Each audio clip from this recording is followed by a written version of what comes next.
एकता हिंदी प्रेरक कहानी। किसी जंगल में एक शेर रहता था जिससे सभी पशु पक्षी बहुत डरते थे। शेर रोज किसी एक जानवर को मारकर अपना पेट भरता था। उसी जंगल में खरगोश, कछुआ, बंदर और हिरण, ये चारों पक्के और सच्चे दोस्त थे जो हमेशा हर जानवर की मदद करने को तैयार रहते थे।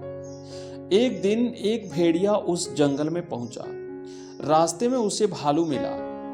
भालू ने उसको जंगल के सारे कायदे कानून बताए कि यहाँ का राजा शेर रोज एक जानवर को मारकर खाता है, उससे बचकर रहना।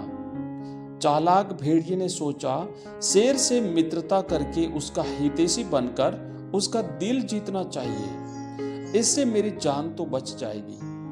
भेड़िया शेर की गुफा में गया और सोए हुए शेर के पास बैठ गया।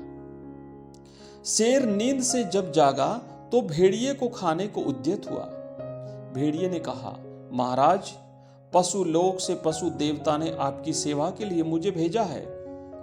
अब आपको शिकार पर जाने की कोई जरूरत नहीं है। आज से आपको मैं शिकार लाकर दूंगा।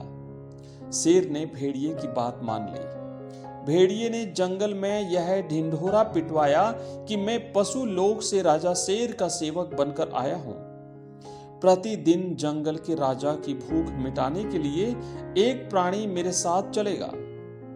जंगल के सभी जानवर डर गए और भेड़िए की बात मानने को तैयार हो गए। शेर के पास जाने के क्रम में एक दिन खरगोश की बारी आई और भेड़िया उसे ले जाने लगा।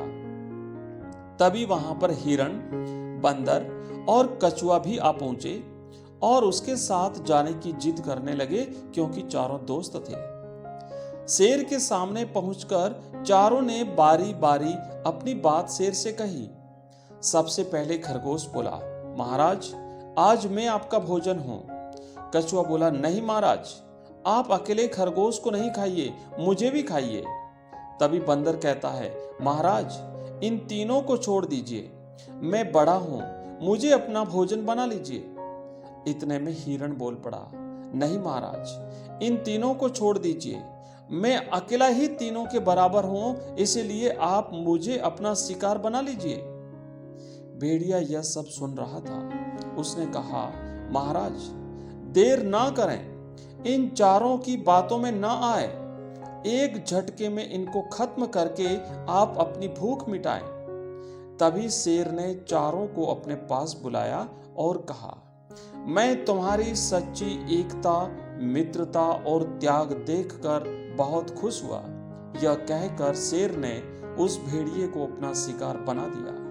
मित्रों, इस कहानी से हमें यह शिक्षा मिलती है कि किसी भी कार्य में सफलता पाने के लिए आपसी एकता होना बहुत जरूरी है। एकता के लिए चाहिए आपसी स्नेह और विश्वास।